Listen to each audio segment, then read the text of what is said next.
സകല ലോകത്തിന്റെയും രാജാവും എന്റെ കർത്താവുമായ നമ്മുടെ ദൈവം വാഴ്ത്തപ്പെട്ടത്. ആ ധന്യവും നിസ്തുല്യമായ നാമത്തിൽ എല്ലാ പ്രിയപ്പെട്ടവർക്കും എന്റെ വന്ദനങ്ങളെ ഞാൻ അറിയിക്കുന്നു. ഈ സന്ധ്യയെങ്കിലും നമുക്ക് ഒരുമിച്ച് കർത്തൃപാദപീഠത്തിലായിരിക്കാൻ ദൈവം നൽകിയ വിലയേറിയ അവസരങ്ങളെ ഓർത്ത് ഞാൻ ദൈവത്തിന് സകലമാനവും പുകഴ്ചയും അർപ്പിക്കുന്നു. ക്ലാസ്സിൽ ജോയിൻ ചെയ്തിരിക്കുന്ന ഏവരെയും കർത്താവ് സമൃദ്ധമായി അനുഗ്രഹിക്കട്ടെ എന്ന് ദൈവത്തോട് പ്രാർത്ഥിക്കുന്നു. നമ്മൾ കഴിഞ്ഞ ക്ലാസ്സിൽ പറഞ്ഞ് അവസാനിപ്പിച്ച ഇടത്തു നിന്ന് നമ്മുടെ പഠനം ആരംഭിക്കുവാൻ ദൈവകൃപ ഞാൻ ശരണപ്പെടുകയാണ്. ഈ ഒരാഴ്ചയുടെ പ്രത്യേകത കണക്കിലെടുത്ത ചില കാര്യങ്ങൾ ഇന്ന് ഞാൻ പറയാം എന്ന് ഞാൻ നേരത്തെ സൂചിപ്പിച്ചിരുന്നു.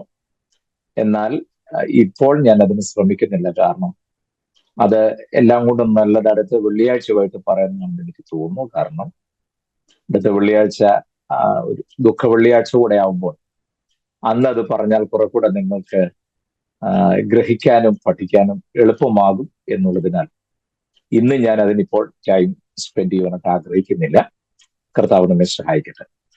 കഴിഞ്ഞ ക്ലാസ്സിൽ ഞാൻ പറഞ്ഞ് അവസാനിപ്പിച്ചത് മത്തായി തന്റെ സുവിശേഷം എഴുതുമ്പോൾ താൻ ഉപയോഗിച്ച ചില ടെർമിനോളജി, പ്രിയ ശൈലിയും ചില പ്രയോഗങ്ങളും അതെന്തുകൊണ്ടാകുന്നുവെന്നും എന്താണ് താൻ അതിലൂടെ ഉദ്ദേശിച്ചതെന്നും ഒക്കെ കഴിഞ്ഞ ക്ലാസ്സിൽ പറഞ്ഞ് ഞാൻ ചില കാര്യങ്ങൾ, എല്ലാം മറ്റുമല്ല, ചില കാര്യങ്ങൾ പറഞ്ഞ് അവസാനിപ്പിച്ചിരുന്നു. അത് നിങ്ങളുടെ ഓർമ്മയിലുണ്ട് എന്ന് ഞാൻ കണക്കാക്കും. വിശേഷിച്ചും ഷണ്ണൻ എന്ന പദം കൊണ്ട് എന്താണ് അർത്ഥമാക്കുന്നത് എന്നുള്ളത് ഞാൻ ഓർപ്പിച്ചു. നമ്മുടെ ക്ലാസ് തുടങ്ങുമ്പോഴൊക്കെ ഞാൻ പറയുന്ന ഒരു കാര്യമുണ്ട്. എഴുത്തുകാരൻ എന്താണ് ഉദ്ദേശിച്ചതെന്നും അതിന്റെ വായനക്കാർ അല്ലെങ്കിൽ കേൾവിക്കാർ അവരെന്താണ് ഗ്രഹിച്ചതെന്നും കൂടെ മനസ്സിലായിട്ടേ ഏതൊരു ചിന്തയും നമ്മുടെ നിലയിലേക്ക് കൊണ്ടുവരാൻ പാടും. നമ്മൾ പലപ്പോഴും നമ്മുടെ സാഹചര്യവും സംസ്കാരവും ജീവിത രീതിയൊക്കെ വെച്ച് വിശുദ്ധ തിരുവഴുത്തിലെ പലതിനെയും ആ നിലയിൽ കണക്കാക്കാൻ ശ്രമിക്കുമ്പോൾ അത് വലിയ അപകടത്തിൽ അല്ലെങ്കിൽ ആശയക്കുഴപ്പത്തിലേക്ക് കൊണ്ടെത്തിക്കാറുണ്ട്. അപ്പോൾ ഷണ്ണൻ എന്ന പദം കൊണ്ട് ആവർത്തന പുസ്തകം 23-ാം അധ്യായത്തിന്റെ 1-ാം വാക്യത്തിൽ പെട്സുവ എന്ന പദമാണെന്നും എന്നാൽ യെശയ്യാ പ്രവചനത്തിലും മുന്നോട്ടുള്ള വാക്യങ്ങളിലുമൊക്കെ ആ പദമല്ല എന്നും പ്രത്യേകിച്ചും അപ്പോസ്തല പ്രവൃത്തിയിലൊക്കെ ഉപയോഗിക്കുന്ന പദം പെട്സുവ അല്ല, ഷെർഷേം എന്ന പദമാണെന്നും ഒക്കെ ഞാൻ നിങ്ങളെ ഓർമ്മിപ്പിച്ചതാണ്. നിങ്ങളുടെ മനസ്സിലുണ്ട് എന്ന് കണക്കാം. മത്തായിയുടെ ടെർമിനോളജിയിൽ അതിപ്രധാനമായ മറ്റൊരു ഭാഗമാണ് 19-ാം അധ്യായത്തിൽ കാണുന്നത്. മത്തായിയുടെ സുവിശേഷം 19-ാം അധ്യായത്തിലെ ചില ശൈലി ഞാൻ എല്ലാം വിശദമാക്കി പറയുന്നില്ല. പക്ഷെ ഒന്ന് രണ്ട് കാര്യങ്ങൾ പറയാതെ പോയാൽ ഒക്കെയല്ല. തുടർന്ന് നമ്മൾ ആ പഠനം വരുമ്പോൾ ഇപ്പോൾ ഇത് പറഞ്ഞെങ്കിലേ അപ്പോൾ നിങ്ങൾക്ക് ആ കാര്യം കുറെ കൂടെ എളുപ്പമാകുകയുള്ളൂ. അതുകൊണ്ടാണ് ഞാൻ ഇപ്പോൾ തന്നെ ഇത് പറയുന്നത്. 19-ാം അധ്യായത്തിൽ നമ്മുടെ വാഴ്ത്തപ്പെട്ട കർത്താവ് കൊടുക്കുന്ന അതിപ്രധാനപ്പെട്ട അല്ലെങ്കിൽ നാം ചിന്തിക്കുന്നതിനേക്കാൾ അധികം പ്രാധാന്യം കൊടുക്കുന്ന ഒരു സബ്ജക്റ്റ് മത്തായി പറയുന്നു. അത് കുടുംബം എന്ന വിഷയം. കുടുംബം എന്ന വിഷയം നിർഭാഗ്യവശാൽ നമ്മുടെ സഭകളിൽ ഒരിക്കൽ പോലും പ്രസംഗിക്കാത്തതും ഒരിക്കൽ പോലും പഠിപ്പിക്കാത്തതുമായ ഒരു സബ്ജക്റ്റാണ് കുടുംബം. പിന്നെ എപ്പോഴത് ചെയ്യുന്നതെന്ന് ചോദിച്ചാൽ വിവാഹ ശുശ്രൂഷ നടക്കുമ്പോഴാണ് ഉപദേശിമാർക്കെല്ലാം ആവേശം കയറുന്നത്. പക്ഷെ അതല്ല ചെയ്യേണ്ടത്.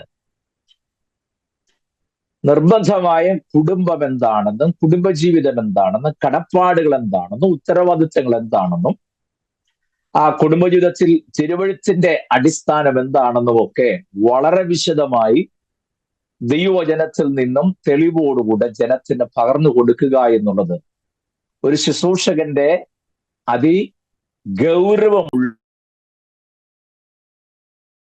മറക്കരുതാക്കാൻ. ഇവിടെ പരീക്ഷന്മാരൊക്കെ വന്ന് മിക്കവാറും ഈ 19-ാം അധ്യായത്തിന്റെ 3 മുതൽ 5 വരെയുള്ള വാക്യങ്ങൾ വിവാഹ സമയത്താണ് നിങ്ങൾ കേൾക്കുക പതിവ്.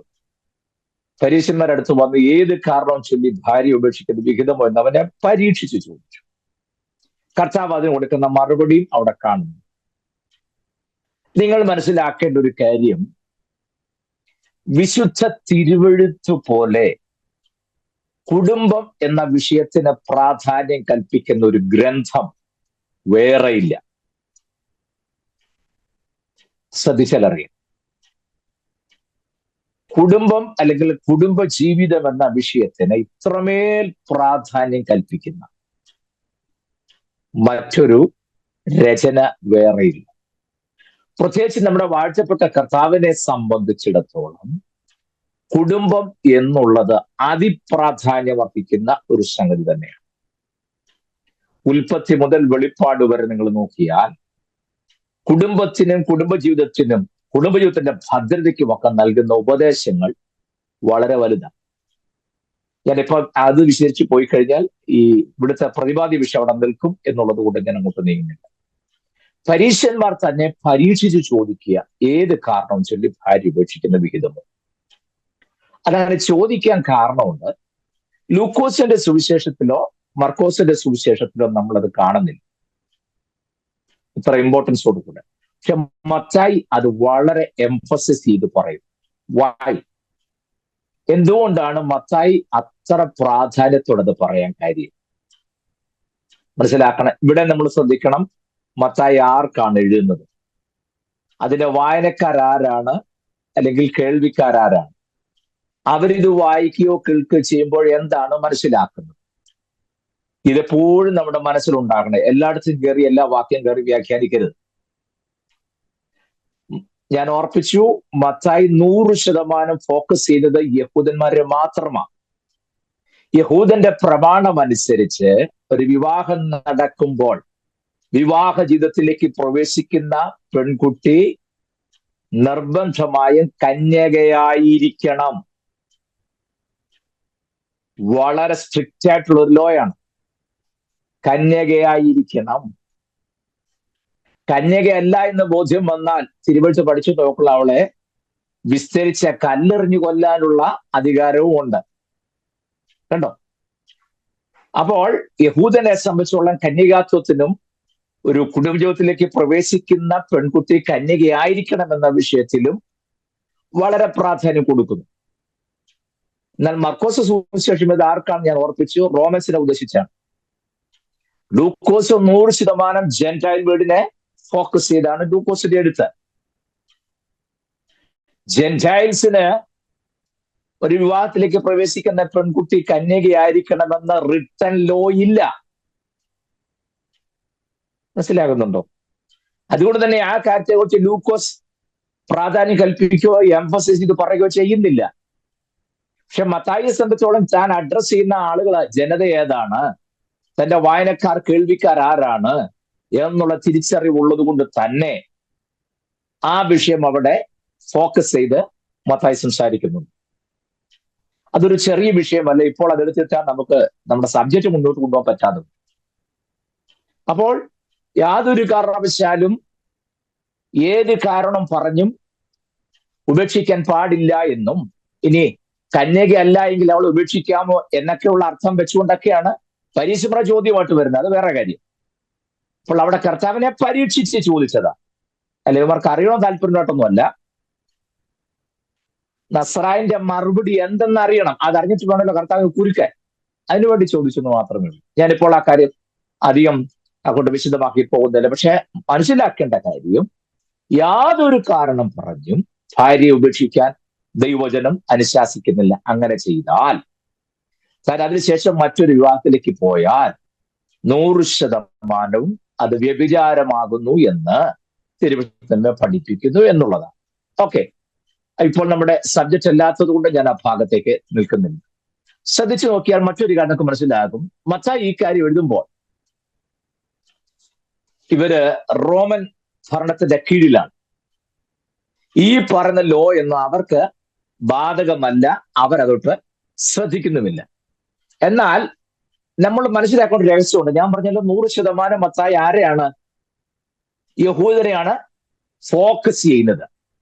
അപ്പോൾ തന്നെ സകല ജാതികളെയും രക്ഷയുടെ അനുഭവത്തിലേക്ക് കൊണ്ടുവന്ന് അവരും ഈ സത്യം അറിഞ്ഞ്, മനസ്സിലാകുന്നുണ്ടോ, ഈ യാഥാർത്ഥ്യം അറിഞ്ഞ് അവരെയും ശിഷ്യരാക്കി തീർക്കുക എന്ന വാഴ്ത്തപ്പെട്ട കർത്താവ്, the great commission of Lord Jesus Christ. ആ വലിയ മഹാദൗത്യം മത്തായി മാത്രമാണ് നമുക്ക് എഴുതി രേഖയായി നൽകിയിട്ടുള്ളത്. 28-ാം അധ്യായത്തിന്റെ 18 വേദഭാഗങ്ങൾ വായിക്കുമ്പോൾ യേശു അടുത്ത് എന്ന് സ്വർഗത്തിനും ഭൂമിയിലെ സകല അധികാരം എനിക്ക് നൽകപ്പെട്ടിരിക്കുന്നു. ആകയാൽ നിങ്ങൾ പുറപ്പെട്ട് പിതാവിന്റെയും പുത്രന്റെയും പരിശുദ്ധാത്മ നാമത്തിൽ സ്നാനം കഴിപ്പിച്ചു ഞാൻ നിങ്ങളോട് കൽപ്പിച്ചതൊക്കെയും പ്രമാണിപ്പാൻ തക്കണം. ആ വാക്യമൊക്കെ വളരെ വിശദമായി പഠിക്കണം. ഞാൻ നിങ്ങളോട് കൽപ്പിച്ചതൊക്കെയും പ്രമാണിപ്പാൻ തക്കവണ്ണം. അതിനർത്ഥം ഞാൻ പറഞ്ഞ കാര്യം മാത്രം പ്രമാണിച്ചാൽ മതി, വേറെ ആര് പറഞ്ഞ നിങ്ങൾ മൈൻഡ് ചെയ്യണ്ടെന്ന് അരക്കിട്ട് ഉറപ്പിച്ച് പറയുകയാ. കണ്ടോ? ഞാൻ നിങ്ങളോട് കൽപ്പിച്ചതൊക്കെയും പ്രമാണിപ്പാൻ തക്കൊണ്ട് ഉപദേശിച്ചുകൊണ്ട് സകല ജാതികളെയും ശിഷ്യരാക്കിക്കൊള്ളുവിൻ. അടുത്ത വാക്ക്, ഞാനോ ലോകാവസാനത്തോളം എല്ലാ നാളും നിങ്ങളുടെ കൂടെ ഉണ്ടെന്ന് അരുളി ചെയ്തു. അതിനർത്ഥം നിങ്ങൾ ഈ പോവുകയും പ്രസംഗിക്കുകയും പഠിപ്പിക്കുകയും സ്നാനപ്പെടുത്തുകയും ശിഷ്യരാക്കുകയൊക്കെ ചെയ്യുന്നതിന് കുഴപ്പമൊന്നുമില്ല. പക്ഷെ ഞാൻ കൂടെ ഉണ്ടെന്നുള്ള കാര്യം ഓർത്തോണം. ഞാൻ പറയാത്തത് പറയുകയോ ഞാൻ പഠിപ്പിക്കാത്തത് പഠിപ്പിക്കുകയോ ഞാൻ ചെയ്യാത്തത് ചെയ്യുകയോ ഒന്നും ചെയ്യണ്ട. ഞാൻ കൂടെ ഉണ്ടെന്നുള്ള ഓർമ്മയും എപ്പോഴും വേണം. അങ്ങനെ ഒരു ധ്വനി കൂടെ അതിനകത്ത് കിടപ്പുണ്ട്. കണ്ടോ? അപ്പോൾ സകല ജാതികളെയും ഞാൻ ആവർത്തിച്ചു പറഞ്ഞു. മത്തായി 100% യഹൂദന്മാരെ ഫോക്കസ് ചെയ്യുമ്പോൾ തന്നെ ജാതികളെ വേറിട്ട് കാണാതെ യഹൂദനും ജാതികളും ക്രിസ്തുവേശിൽ ഒരു പുതു മനുഷ്യനായി തീർന്നിരിക്കുന്നു എന്നുള്ള വളരെ ഈടുറ്റൊരു ഉപദേശം കൊണ്ട് സ്ഥാപിക്കുന്നതിൽ മത്തായി വളരെ ശ്രദ്ധിച്ചിട്ടുണ്ടെന്നുള്ള കാര്യം നാം മറന്നുപോകരുത്. മത്തായിയുടെ സുവിശേഷം ഡീറ്റെയിൽ സ്റ്റഡി അല്ല. നമ്മൾ ബേത്ലഹേം ടു മൗണ്ട് ഒലിവ് എന്ന വിഷയത്തിലേക്ക് പോകുമ്പോൾ 4 സുവിശേഷങ്ങളുടെ യാത്ര ചെയ്യേണ്ടതാകയാൽ ആ 4 സുവിശേഷങ്ങളെയും ഒരു വേഗായിട്ട് ഒരു ഔട്ട്ലൈൻ എന്ന വേണം ഞാൻ കാര്യങ്ങൾ പറഞ്ഞു പോകുന്നത് മാത്രമേ. ഡീറ്റെയിൽ സ്റ്റഡിയോ വേഴ്സ് ബൈ വേഴ്സോ അല്ലെങ്കിൽ ചാപ്റ്റർ ബൈ ചാപ്റ്റർ ആയിട്ടൊന്നും നമ്മൾ പഠിച്ചു പോവുകയല്ല, അങ്ങനെ ചിന്തിക്കുകയും ചെയ്യരുത്. ഓക്കെ, അടുത്ത ഭാഗത്തേക്ക് നമ്മൾ വരുമ്പോൾ മത്തായിയുടെ സുവിശേഷം നമ്മൾ ശ്രദ്ധിക്കും. ഞാൻ എല്ലാ ചാപ്റ്റർ വഴി പോവുകയല്ല. അടുത്ത് നമ്മൾ കാണുന്ന ഡിക്ലറേഷൻ ഓഫ് ദ ചർച്ച്, അത് 18-ാം അധ്യായത്തിൽ നമ്മൾ കാണുന്നുണ്ടല്ലേ. ഞാൻ എന്റെ സഭയെ പണിയും, പാതാള ഗോപുരങ്ങൾ അതിനെ ജയിക്കയില്ല. നിങ്ങൾ ശ്രദ്ധിച്ചായിരുന്നോ? ഈ വാക്യം മർക്കോസ് പറഞ്ഞില്ല, ലൂക്കോസ് പറഞ്ഞില്ല, യോഹന്നാൻ പറഞ്ഞില്ല. ശരിയല്ലേ? മത്തായി മാത്രമാണ് 16-ാം അധ്യായത്തിലും 18-ാം അധ്യായത്തിലുമായി 2-3 തവണ സഭ എന്ന പദം ആവർത്തിച്ച് പറഞ്ഞിട്ടുണ്ട്. ക്ലിയർ ആവുന്നുണ്ടോ ഞാൻ പറഞ്ഞത്? മത്തായിയാണ് ഇത് ആവർത്തിച്ച് പറഞ്ഞിട്ടുള്ളത്. എന്ത്? സഭ എന്ന് പറഞ്ഞാൽ ദൈവസഭയുടെ പ്രഖ്യാപനം നടത്തിയ എഴുത്തുകൂടെ ആര് ചെയ്തു? മറ്റ് സുവിശേഷന്മാർ നിർവഹിക്കാതിരുന്നപ്പോൾ അതുകൊണ്ട് ആര് ചെയ്തു തന്നു? മത്തായി എഴുതി തന്നു എന്നുള്ളത് മറക്കരുത്. അത്ര മാത്രം പറഞ്ഞ് ഞാൻ ആ ഭാഗം വിടുന്നു. പക്ഷെ 16-ാം അധ്യായവും 18-ാം അധ്യായവും ഒന്ന് ശ്രദ്ധിക്കുമ്പോൾ ആദ്യം നമ്മൾ കാണുന്നത് യൂണിവേഴ്സൽ ചർച്ച ആണെങ്കിൽ രണ്ടാമത് കാണുന്നത് ലോക്കൽ ചർച്ച. ഞാൻ എന്റെ സഭയെ പണിയും പാതാള ഗോപുരങ്ങളെ ജയിക്കലെന്ന് പറഞ്ഞാൽ അത് യൂണിവേഴ്സൽ സാർവത്രിക സഭയെ ഉദ്ദേശിച്ചുകൊണ്ട്. എന്നാൽ 18-ാം അധ്യായത്തിൽ ഒരുത്തൻ ഉപദേശം അനുസരിക്കാതെ വഴിവിട്ടു പോയാൽ സഭയെ കൂട്ടിക്കൊണ്ട് ചെല്ലണമെന്ന് പറഞ്ഞു. അവിടെ സഭയെ കൂട്ടിക്കൊണ്ട് പറഞ്ഞ് ലോകത്തുള്ള മുഴുവൻ വിശ്വാസം കൂട്ടിക്കൊണ്ട് ചെല്ലണമെന്നാണ്? അല്ല, അത് ലോക്കൽ ചർച്ചിനെ ഉദ്ദേശിച്ച.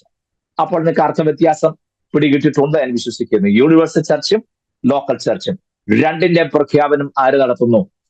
മത്തായി നടത്തുന്നുണ്ട് എന്ന് മാത്രം പറഞ്ഞ് ഞാൻ ആ ഭാഗം വിടുന്നു. അവിടെ ഒന്നും ഇപ്പോൾ വിശദീകരിക്കാൻ പോയ കാര്യം നടക്കുകയാണ്. അടുത്തത് നമ്മൾ കാണുന്നത് മാനുവൽ ഓൺ ഡിസൈപ്പിൾഷിപ്പ്, ശിഷ്യത്വത്തിന്റെ മാനുവൽ എന്താണെന്ന് കൃത്യമായി മത്തായി നമുക്ക് നൽകുന്നു. അതൊക്കെ നമുക്ക് കർത്താവിന്റെ ഒപ്പം നടന്നു വരുന്ന കൂട്ടത്തിൽ മാത്രം ഒന്ന് വിശദീകരിച്ചു പോയി. ഇപ്പോൾ അത് പറയാൻ പോയി കഴിഞ്ഞാൽ അത് ശരിയാകുകയല്ല. കാരണം മത്തായിയുടെ ലക്ഷ്യം ന്യൂ കൺവേർട്സ് മാത്രമല്ല, മറ്റുള്ളവരെ കൂടെ മത്തായി ഫോക്കസ് ചെയ്ത് എഴുതുന്നത് യഹൂദന്മാർക്ക് വേണ്ടി അവരെ ആണ് മുമ്പിൽ കണ്ടുകൊണ്ടാണെങ്കിലും അവരെ മാത്രമായി നിർത്താതെ സകല ജാതികളെയും ശിഷ്യരാക്കുക എന്നുള്ള മഹാദൗത്യം തന്റെ ഉള്ളിലുള്ളതിനാൽ അതുകൊണ്ട് ലക്ഷ്യം വെച്ച് അവർക്കൂടുള്ള വഴി തുറന്നിട്ടുകൊണ്ടാണ് മത്തായിയുടെ എഴുത്ത് മുന്നോട്ട് നീങ്ങുന്നത്. അതിൽ ഡിസൈപ്പിൾഷിപ്പ്, ശിഷ്യത്വം എന്ന വിഷയം വളരെ കാര്യഗൗരവത്തോടെ അവതരിപ്പിക്കുന്നതിൽ മത്തായി ശ്രദ്ധിച്ചിട്ടുണ്ട് എന്ന് മാത്രമേ ഞാൻ പറയുന്നുള്ളൂ. അതിന്റെ വാക്യങ്ങൾ എടുത്ത് സമർത്ഥിച്ചു പോയാൽ എനിക്ക് ഈ വിഷയം മുന്നോട്ടുള്ള പറ്റാത്തവർ എനിക്കിന്ന് മത്തായി തീർത്തിട്ട് ലൂക്കോസ് ഒന്ന് തുടങ്ങി വെക്കണം. അതിനാണ് ഞാൻ അല്പം ഫാസ്റ്റ് ആയിട്ട് പോകുന്നത്. നിങ്ങൾ എന്റെ കൂടെ വരും എന്ന് ഞാൻ വിശ്വസിക്കുന്നു. അപ്പോൾ എല്ലാ കാര്യത്തിന്റെയും ഉദ്ദേശം, താൻ പറഞ്ഞു വരുന്ന സകല വിഷയത്തിന്റെയും ഗൗരവമുള്ള ലക്ഷ്യം എന്താണെന്ന് ആദ്യം പറഞ്ഞില്ലെങ്കിലും ഒടുവിൽ ആ ലക്ഷ്യമെല്ലാം പറഞ്ഞാണ് താൻ അത് അവസാനിപ്പിക്കുന്നത്. ഒറ്റ ലക്ഷ്യമേ ഉള്ളൂ. അബ്രഹാമിൽ തുടങ്ങിയിട്ട് അബ്രഹാമിന്റെ പുത്രനായ ദാവീദിന്റെ പുത്രനായ യേശുക്രിസ്തുവിന്റെ വംശാവലി എന്ന് പറഞ്ഞ് തുടങ്ങുന്ന സുവിശേഷം അവസാനിപ്പിക്കുമ്പോൾ സകല ജാതികളെയും ശിഷ്യരാക്കിക്കൊള്ളുവീൻ എന്ന് പറഞ്ഞാണ് തന്റെ എഴുത്ത് മത്തായി അവസാനിപ്പിക്കുന്നത്. ദൈവം നമ്മെ സഹായിക്കട്ടെ. തുടർന്ന് വായിച്ചു വരുമ്പോൾ നമ്മൾ കാണുന്ന അതിപ്രധാനമായ രണ്ടു കൂട്ടം കാര്യങ്ങൾ ചൂണ്ടിക്കാണിച്ച് ഞാൻ മുന്നോട്ട് നീങ്ങുന്നു. ഒന്ന്, how to be a successful Christian. വിജയപ്രദമായ ഒരു ക്രിസ്ത്യ ജീവിതം എങ്ങനെ നയിക്കാം എന്നുള്ള ഉപദേശവും മത്തായി തരുന്നു. രണ്ട്, how to live a Christian life style. ഒരു ക്രിസ്ത്യൻ ലൈഫ് സ്റ്റൈൽ എങ്ങനെയായിരിക്കണം എന്നുള്ളതും മത്തായി നമുക്ക് തരുന്നു. ഇതുപോലെ നിങ്ങൾ ശ്രദ്ധിച്ചിട്ടുണ്ടോ? ആർക്കറിയാം അല്ലേ? മത്തായിയുടെ സുവിശേഷത്തിനകത്ത് എവിടെ ക്രിസ്ത്യൻ ലൈഫ് സ്റ്റൈൽ എങ്ങനെയാണ്? നമ്മുടെ ലൈഫ് സ്റ്റൈൽ ക്രിസ്ത്യൻ ആണോ അല്ലയോ എന്നുള്ളതാണ് കർത്താവിന് അല്പം ഇമ്പോർട്ടൻ്റ് കാര്യമാണത്. നമ്മുടെ ലൈഫ് സ്റ്റൈൽ കണ്ടാൽ നമ്മെക്കുറിച്ച് മറ്റുള്ളവർക്ക്, പബ്ലിക്കിന് എന്ത് അഭിപ്രായമാണുള്ളത്? നമ്മൾ പറഞ്ഞിപ്പം ലോകരെന്തു പറയുന്നത് എനിക്ക് വിഷയമല്ലെന്നൊക്കെ നമ്മൾ പറയും. ലോകരെന്തു പറയുന്നു എന്നുള്ളത് നമുക്ക് വിഷയമല്ലെന്നോ? മണ്ടത്തരൊന്നും പറയരുത്. ലോകര് പറഞ്ഞ നമുക്ക് വിഷയമാണ്. ഞാൻ വെറുതെ പറഞ്ഞല്ല. അതിന്റെ ഒരു പ്രവാചകൻ എന്നും ഇങ്ങനെ പോവുമായിരുന്നേ, എന്നും ഇങ്ങനെ പോവുക. ദിവസങ്ങൾ പലത് കഴിഞ്ഞപ്പോഴത്തേക്കിന് ഈ പ്രവാചകനെ വാച്ച് ചെയ്യുന്ന എ നോബിൾ വുമൺ എന്ന ഇംഗ്ലീഷിൽ കൊടുത്തിരിക്കുന്നു. ഉത്തമയായ സ്ത്രീ, ശ്രേഷ്ഠയായ സ്ത്രീ ഒരു സാക്ഷ്യം പറഞ്ഞു, നമ്മുടെ വഴിയായി കൂടെ കൂടെ കടന്നു പോകുന്ന ഇയാൾ വിശുദ്ധനായ ഒരു ദൈവപുരുഷനെ ഞാൻ കാണും. സ്തോത്രം. നമ്മൾ വേറെ നാട്ടുകാരെന്ത് പറഞ്ഞാൽ എനിക്ക് വിഷയമല്ല. ഓക്കെ, ഒരു പരിധിവരെ ഞാൻ അംഗീകരിക്കുന്നു. യേശുവോ വളരും തോറും മനുഷ്യരുടെയും ദൈവത്തിന്റെയും അങ്ങനെ ഉണ്ടോ? ഉണ്ട്, ഉണ്ടെന്നേ. മനസ്സിലായോ? എലീശ പ്രവാചകൻ എന്നും ഇങ്ങനെ വന്നു പോകുമ്പോൾ, ഞാൻ മുൻപ് ഓർപ്പിച്ചിട്ടുള്ള ഇക്കാര്യം, വഴിയാ പോയപ്പോൾ ശൂനേംകാരി സ്ത്രീ ശ്രദ്ധിച്ചു. എന്നിട്ട് എനിക്കൊരു വിഷയമുണ്ടെന്ന് പ്രാർത്ഥിക്കാമോ എന്ന് ചോദിച്ചില്ല. പിന്നെയോ ഭക്ഷണം കഴിക്കാൻ നിർബന്ധിച്ചെന്ന, വിളിച്ചെന്നുമല്ല, നിർബന്ധിച്ചു.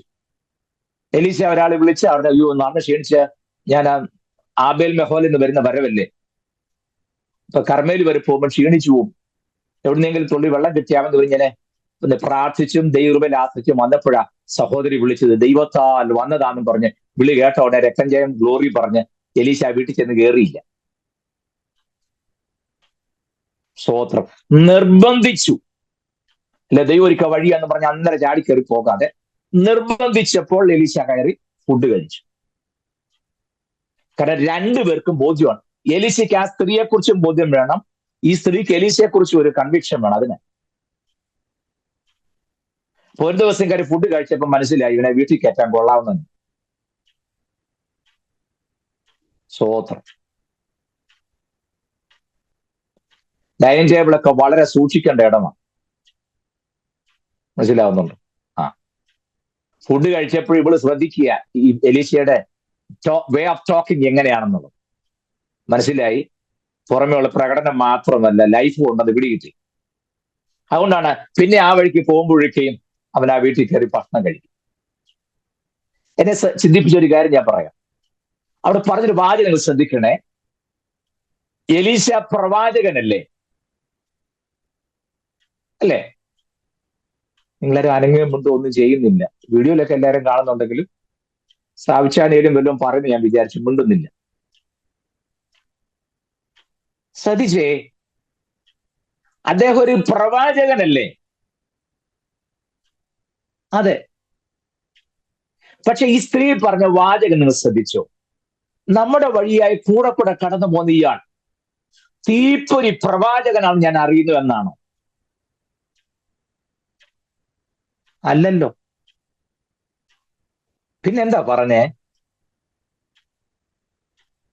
ഞാൻ ക്രിസ്ത്യൻ ലൈഫ് സ്റ്റൈലേ പറഞ്ഞേ, ഇല്ല കാട് കയറി പോവല്ലോ. അതിനെ പെട്ടെന്നേക്ക് മനസ്സിലാക്കാൻ തിരുവച്ചൊരു ഉദാഹരണം ഞാൻ എത്തിപ്പെടുന്നു മാത്രം. നമ്മുടെ വഴിയായി കൂടെ കൂടെ കടന്നു പോകുന്ന ഇയാൾ വിശുദ്ധനായ ഒരു ദൈവപുരുഷനെ ഞാൻ കാണുന്നു. എന്റെ ചോദ്യം, എലീശ പ്രവാചകനല്ലേ? അതെ.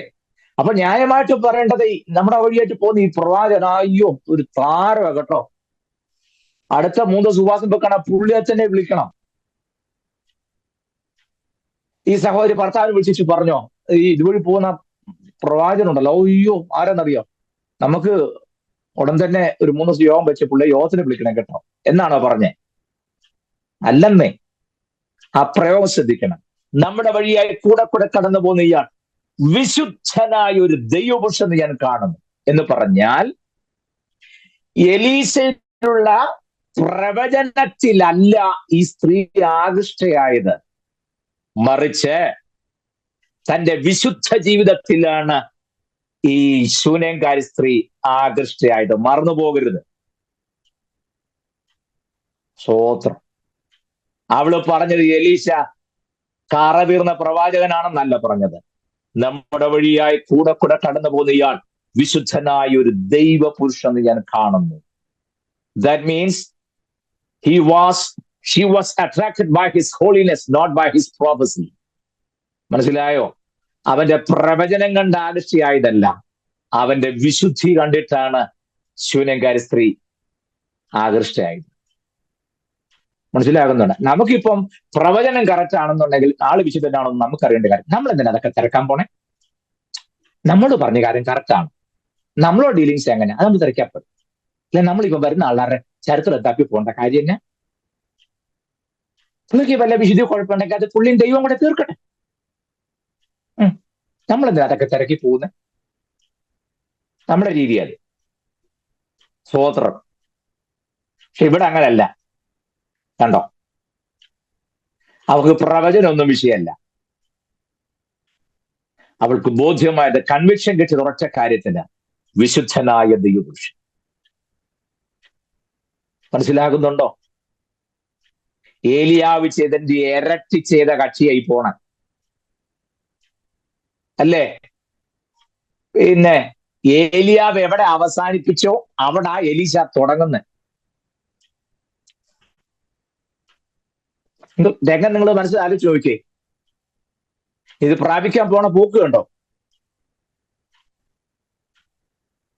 ഏലിയാവ് പറഞ്ഞു, എന്നെ ബഥേലിലേക്ക് വിട്ടു, ഗിൽഗാലിലേക്ക് വിട്ടു, ഞാനിപ്പോ ഇതാ എരികോവിലേക്ക് പോവാ, എവിടെ പോയാലും വിടുന്നില്ല, നീ പോകുന്നു ഞാനും പോരെന്ന് പറഞ്ഞു അല്ലേ? ലാസ്റ്റ് യോർദാൻ കിടക്കാൻ നേരത്ത് ഏലിയാവ് എന്താ ചെയ്യുന്ന? എലീശ നോക്കി നിന്നേ തന്റെ തോളിന് പുതപ്പെടുത്തി യോർദാനെ അടിച്ചു. 2 വിധിക്കപ്പെട്ടു. 2 പേർ ഉണങ്ങത്തോട് അക്കരെ കയറി. അങ്ങനെ പോകുമ്പോഴാ ഇസ്രായേലിന്റെ തേരും തേരാളിയുമായുള്ള നോക്ക് ചുഴലിക്കാറ്റിൽ ഏലിയാവിനെ എടുക്കുന്നു. ഏലിയാവ് സ്വർഗത്തിലേക്ക് എടുക്കപ്പെട്ടു. അപ്പോൾ ഏലിയാവിന്റെ പുതപ്പ് നിര താഴേക്ക് എലീശ ചാടി പിടിച്ചു. എനിക്ക് ഇപ്പോഴും പിടി കിട്ടാത്ത രഹസ്യ, ഒരു മനുഷ്യനെ മൊത്തം പൊക്കിക്കൊണ്ട് പോകുന്ന ചുഴലിക്കാറ്റിനകത്തുനിന്ന് ഒരു പുതപ്പ് എങ്ങനെ താഴോട്ട് വീഴുന്നത്? അപ്പൊ ഏലിയാവിനേക്കാൾ കനവാണോ ഏലിയാവിന്റെ പുതപ്പിന്?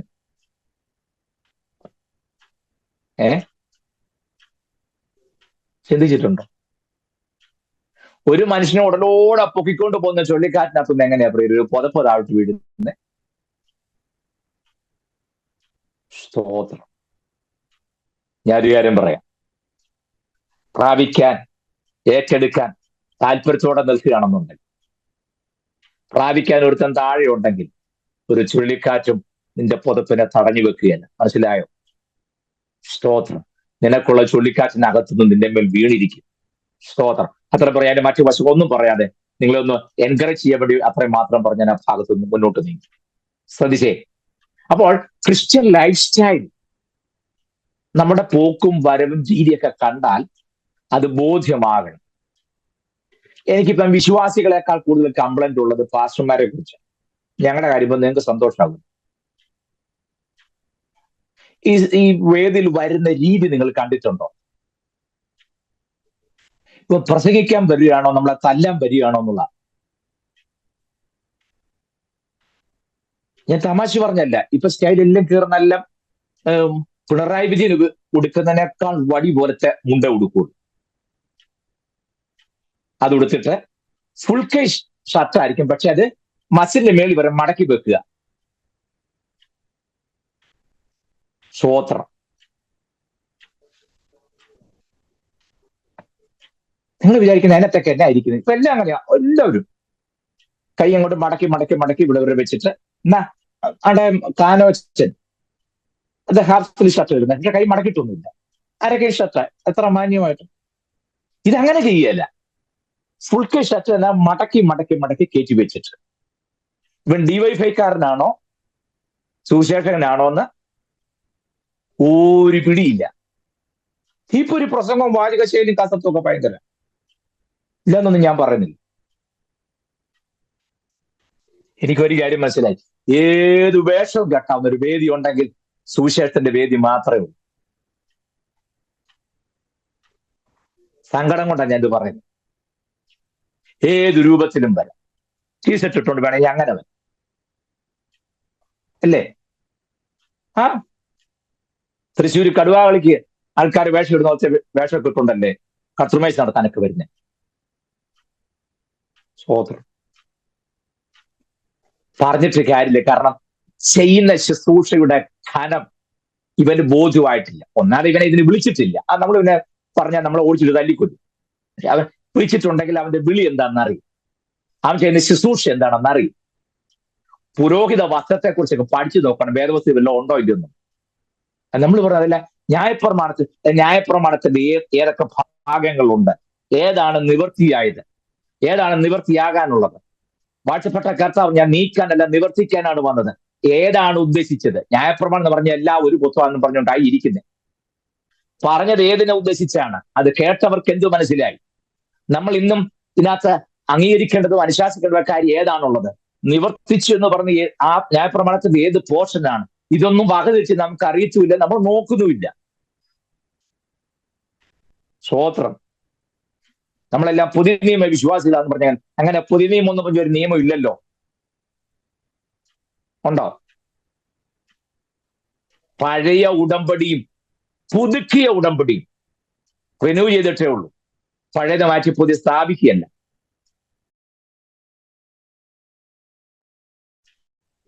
നിങ്ങളുടെ എല്ലാം മുഖം വല്ലാണ്ടിരിക്കുന്ന സ്വോത്രം. ആ വല്ലാണ്ടായാലും ഇത് പറയാതിരിക്കാൻ നോക്കുകയല്ല. മനസ്സിലായോ? ക്രിസ്ത്യൻ ലൈഫ് സ്റ്റൈൽ, നമ്മുടെ പോക്കും വരവും രീതിയും ഇടപാടുകളൊക്കെ കാണുമ്പോൾ അതിൽ തന്നെ നമ്മെക്കുറിച്ച് ഒരു നല്ല സാക്ഷ്യം ഉണ്ടാകണമെന്ന്. സ്തോത്രം. അതൊക്കെയായിരുന്നു നമ്മുടെ മുഖമുദ്ര. പെന്തക്കോസ്തിന്റെ മുഖമുദ്ര ലാളിത്യമാര് വലിയ ദേവാലയങ്ങളും കെട്ടിടങ്ങളും ഒക്കെ വിട്ടിട്ട് ചെറിയ ഷെഡിനകത്ത് ഓലപ്പായലൊക്കെയാണെങ്കിൽ ഇരുന്ന് മുട്ടുകുത്തി ദൈവത്തെ ആരാധിച്ച ഒരു കാലം പെന്തക്കോസ്തിന്റെ മുഖമുദ്രയായിരുന്നത്. അവരുടെ പിതാക്കന്മാരെല്ലാം നന്നായി ഉച്ചി വെച്ച് ചുമന്ന കല്ലുകൊണ്ട് പണിത വലിയ വലിയ ബഡ ദേവാലയങ്ങളൊക്കെ വിട്ടിട്ട് വേർപെട്ട് ദൈവമക്കൾ എന്ന ലേബലിൽ വന്ന് ചെറിയ ഓലമേഞ്ഞ ഷെഡിനകത്തും പായില്ലാഞ്ഞിട്ട് ഓല തന്നെ വിരിച്ച് അതേലിരുന്ന മുട്ടയിലിരുന്ന ദൈവത്തെ ആരാധിക്കുകയൊക്കെ ചെയ്തതായിരുന്നു പെന്തക്കോസ്തിന്റെ മുഖമുദ്ര. സ്തോത്രം. ഇനിയിപ്പം ദേവാലയങ്ങൾ വിട്ടു പോന്നാൽ അതിനേക്കാൾ ബെഡ ഹോളാണല്ലോ ഞങ്ങൾക്കുള്ളത്. ഹോള് താഴെ, പാർസനേജ് മേളിൽ, ഓടിച്ചൂടി അതിന്റെ മീതെ. കാശുണ്ടേ പണിതോ, ഞാൻ എതിരൊന്നും പറഞ്ഞല്ല.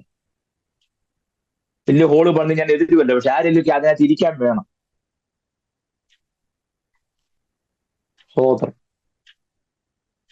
പണത്തിന്റെ എന്താ പറയാ സ്ട്രെങ്ത് കാണിക്കാൻ പറ്റൊന്നും ആകരുത്. സ്തോത്രം.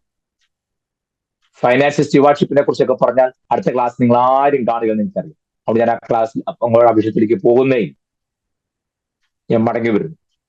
നമ്മുടെ Christian life style is very very important. അതെങ്ങനെയാകുന്നു, എന്താകുന്നുവെന്നും വളരെ കൃത്യമായി നമുക്ക് പകർത്തി തരുന്നതിൽ മത്തായി വളരെ ശ്രദ്ധിച്ചിട്ടുണ്ട്. ഞാൻ വേഗം മുന്നോട്ട് നീങ്ങുകയാണേ.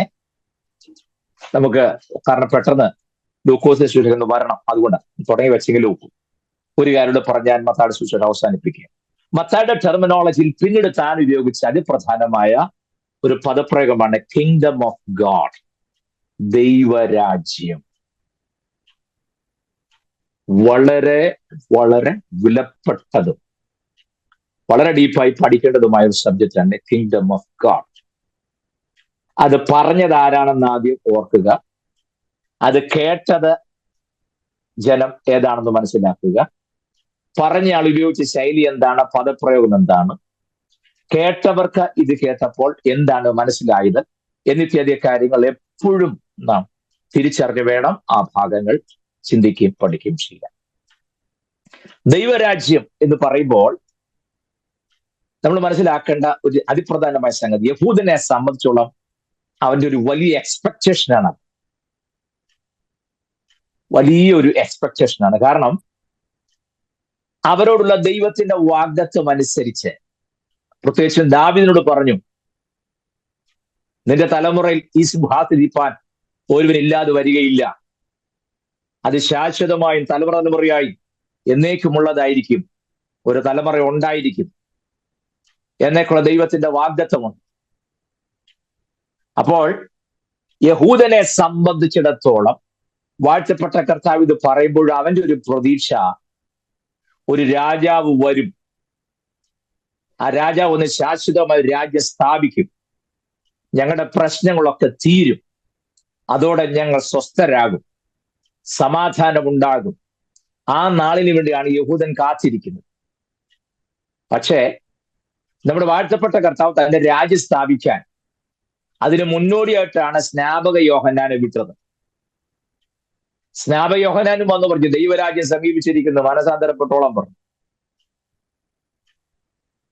ഇവരെല്ലാം വാഗ്ദത്തമായി ചെയ്യാവുന്ന രാജ്യം സ്ഥാപിക്കാൻ നോക്കിയിരുന്നു. ദൈവരാജ്യ സ്ഥാപനത്തിന്റെ സിറ്റിസൺസിനെ അല്ലെങ്കിൽ ആ രാജ്യത്തിലെ പൗരന്മാരെ കിട്ടാതെ വന്നപ്പോഴാണ്. എന്നാൽ അതവിടെ നിൽക്കട്ടെ, കർത്താവ് ഒരു കാര്യം പറഞ്ഞു, അങ്ങനെയാണെന്നുണ്ടെങ്കിൽ ഞാൻ അടുത്ത പണി ആരംഭിക്കുന്നു. എന്ത്? സഭ. ഞാൻ എന്റെ സഭയെ പണിയും, പാതാള ഗോപുരങ്ങൾ അതിനെ ജയിക്കയില്ല. സ്തോത്രം. ഇത് തമ്മിൽ കോൺട്രഡിക്ഷൻ ഒന്നും വരുത്തരുതേ, നിങ്ങൾ ആശയക്കുഴപ്പം ഉണ്ടാക്കാൻ സാധ്യതയുണ്ട്. ഞാൻ ഇപ്പൊ പറഞ്ഞു കേട്ടിട്ട് ഒരാശയക്കുഴപ്പം വേണ്ട. അത് തുറന്ന് പഠിക്കുമ്പോൾ നിങ്ങൾക്ക് ഒന്ന് ആ പോയിന്റിലേക്ക് വരാൻ വേണ്ടി മാത്രം ഞാൻ അങ്ങനെ പ്രയോഗിച്ചതേ ഉള്ളൂ. വെറുതെ അധികം ചിന്തിച്ച് ഇതിനകത്ത് ആശയക്കുഴപ്പമൊന്നും ഇപ്പോൾ ഉണ്ടാക്കണ്ട.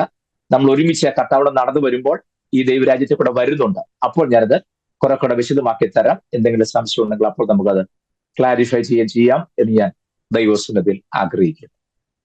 അപ്പോൾ മശിയ വന്ന് തന്റെ സാമ്രാജ്യം സ്ഥാപിക്കുമ്പോൾ, അതാണ് അവരെ രാജ്യം എന്ന് പ്രതീക്ഷിച്ചിരിക്കുമ്പോൾ, നമുക്ക് ഇതൊരു രാജ്യസ്ഥാപനം മാത്രമല്ല, ദിനംതോറും നമ്മൾ ഈ ദൈവരാജ്യം എക്സ്പീരിയൻസ് ചെയ്യുക. കർത്താവോട് ചോദിച്ചില്ല ദൈവരാജ്യം എപ്പോഴാണ് വരുന്നത്? കർത്താവ് പറഞ്ഞു, ദൈവരാജ്യം നിങ്ങളുടെ ഇടയിൽ തന്നെ ഉണ്ടല്ലോ. കണ്ടോ? യഹൂദൻ ആ രാജ്യം കാത്തിരിക്കുമ്പോൾ നമ്മൾ നമ്മുടെ ഡേ ടു ഡേ ലൈഫിൽ അത് അനുഭവിച്ചുകൊണ്ടാണ് ഇരിക്കുന്നത്. സ്തോത്രം. മനസ്സിലാകുന്നുണ്ടോ? ആർക്കറിയാം. ഏതായാലും ഞാൻ ഇപ്പോഴങ്ങ് പറഞ്ഞു പോവുക. മനസ്സിലാകുന്നുണ്ടോ? ഈ ദൈവരാജ്യം നമ്മൾ ഡെയിലി എന്ത് ചെയ്യുന്നു? എക്സ്പീരിയൻസ് ചെയ്താണ് മുന്നോട്ട് നീങ്ങുന്നത്. അത്രമാത്രം ഞാൻ ആ ഭാഗം വിടുന്നു. നമുക്ക് അങ്ങനെയെങ്കിൽ മത്തായിയുടെ ഭാഗം അവിടെ ഒന്ന് കൺക്ലൂഡ് ചെയ്തിട്ട്, കാരണം ദൈവസഭ ആരംഭിക്കുന്ന കാര്യത്തെക്കുറിച്ച് ഞാൻ നേരത്തെ പറഞ്ഞതാണ്. ഇത് എവിടെ വെച്ചാണ് ചോദിച്ചത്, എവിടെ വെച്ചാണ് പറഞ്ഞത്, സഭയുടെ എന്താ പറയാ തുടക്കം എവിടാണ്, അല്ലെങ്കിൽ കർത്താവും ശിഷ്യന്മാരും എവിടെ ആയിരിക്കുമ്പോഴാണ് ഈ കോൺവെർസേഷൻ ഉണ്ടായത്, എന്തുകൊണ്ടാണ് അവിടെ വെച്ച് ചോദിക്കാൻ കാര്യം? ഫിലിപ്പിന്റെ കൈസരിൽ വെച്ച് ചോദിക്കുന്ന ഒരു ചോദ്യമുണ്ട് അല്ലേ? കർത്താവ് തന്റെ ശിഷ്യന്മാർ ചോദിക്കുന്ന ചോദ്യം, അതിന്റെ മറുപടി അവിടെ വെച്ചാണ് പറയുന്നത്, ഞാൻ എന്റെ സഭയെ പണിയും, പാതാള ഗോപുരങ്ങൾ അതിനെ ജയിക്കയില്ല എന്ന് പറയുമ്പോൾ, എന്തുകൊണ്ട് ഫിലിപ്പിന്റെ കൈസരി വെച്ചത് ചോദിച്ചു? ഫിലിപ്പിന്റെ കൈസരി എന്ന് എടുത്തു പറയാൻ കാര്യം എന്താണ്? അതെല്ലാം വളരെ വിശദമായി ഞാൻ നേരത്തെ പറഞ്ഞിട്ടുള്ളത് കൊണ്ട് ഞാനത് ആവർത്തിക്കുന്നില്ല. നിങ്ങൾക്കതെല്ലാം നിങ്ങളുടെ മനസ്സിലുണ്ട് എന്നാണ് എന്റെ ചിന്ത. എടുത്ത് ഞാൻ പറഞ്ഞു ഫിലിപ്പിന്റെ കൈസരി എന്ന് പറയാൻ കാരണം കൈസരിയ 2 ഉണ്ടെന്നും ഒരു കൈസരി എവിടെയാണ്? മെഡിറ്ററേനിയൻ കടലിന്റെ തീരത്തായി യോപ്പ തുറമുഖത്തിന് തൊട്ട് മേലിൽ കാണുന്ന കൈസരിയ എന്ന പട്ടണവും മറ്റൊന്ന് ഫിലിപ്പിന്റെ കൈസരിയ. അതൊക്കെ മാപ്പിൽ ഞാനൊന്ന് പോയിന്റ് ഔട്ട് ചെയ്തൊക്കെ നിങ്ങളെ കാണിച്ചതാണ്. നിങ്ങളുടെ ഓർമ്മയിലുണ്ടെന്ന് ചിന്തിക്കുന്നു. ഫിലിപ്പിന്റെ കൈസരിയ എന്തുകൊണ്ടാണത് ഫിലിപ്പിന്റെ കൈസരിന്റെ പേര് വരാൻ കാരണം എന്നൊക്കെ ഞാൻ വിശദമായി പറഞ്ഞതുകൊണ്ട് ഞാനതൊന്നും ആവർത്തിക്കുന്നില്ല. അവിടെ ചോദിച്ചതിന്റെ ഉദ്ദേശം എന്താണ്, ആ സ്ഥലത്തിന്റെ പ്രത്യേകത എന്താണ്, പാതാള ഗോപുരം എന്ന് പറഞ്ഞാൽ എന്താണ്, അത് നമ്മൾ ഉദ്ദേശിക്കുന്നൊന്നും അല്ല എന്നും ഒക്കെ ഞാൻ പറഞ്ഞായിരുന്നു. പാതാള ഗോപുരം ജയിക്കെന്ന് പറയുമ്പോൾ ചേട്ടനെയും കുടുംബത്തെ നോക്കിക്കൊണ്ടൊന്നും നിങ്ങൾ പറയരുത്. കർത്താവ് ചെയ്യും. പാതാള ഗോപുരം ജയിക്കട്ടെ. പ്രവാചകൻ ദൂത് പറഞ്ഞപ്പോൾ മുതൽ തൊട്ട് മേളിൽ താമസിച്ച ചേട്ടനെ കുടുംബത്തെ ഈ പാതാള ഗോപുരമായിട്ടൊക്കെ കാണുന്നത്. അവരാരും നമുക്കൊരു ദ്രോഹം ചെയ്തിട്ടില്ല. ദയവായി നിങ്ങൾ എല്ലാവരും പറഞ്ഞു കേട്ടാ ആ ദൂതിന് പുറകെയൊന്നും പോകരുത്. മനസ്സിലാകുന്നുണ്ടോ? പലരും എന്നോട് ആ കാര്യത്തെക്കുറിച്ചൊക്കെ സംശയം ചോദിച്ചിട്ടുണ്ട്. പ്രവചനത്തെ കുറിച്ചൊക്കെ ഞാൻ ആ മുന്നറിയിപ്പുകൾ എന്ന ആ സീരീസിനകത്ത് പറഞ്ഞത് കാരണം പ്രവചനം എന്താണെന്നൊക്കെ ചോദിച്ചിട്ടുണ്ട്. പ്രവചനം ഇല്ലെന്ന് ഞാൻ പറഞ്ഞില്ല. പക്ഷെ നമ്മോട് ഇന്ന് ദൈവം സംസാരിക്കുന്ന ഏത് വിധത്തിലാണെന്നറിയാമോ? എബ്രായ ലേഖനം 10-ാം അധ്യായം 1-ാമത്തെ വാക്യം വായിക്കാൻ ആർക്കെങ്കിലും? എബ്രായ ലേഖനം 10-ാം അധ്യായത്തിൽ 1-ാമത് വാക്യം.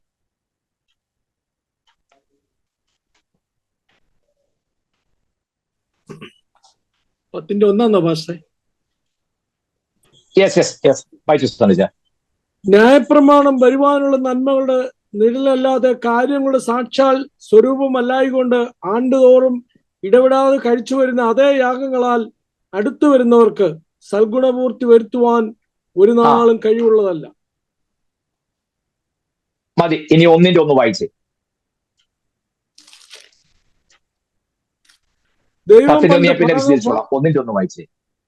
ദൈവം പണ്ട്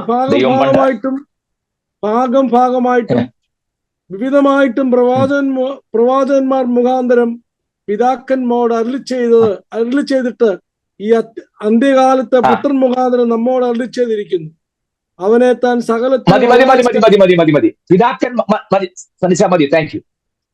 പിതാക്കന്മാരോട് പ്രവാചകന്മാർ മുഖാന്തരം അരുളി ചെയ്തിട്ട് ഈ അന്ത്യകാലത്ത് പുത്രൻ മുഖാന്തരം നമ്മോട് അരുളി ചെയ്യുന്നു.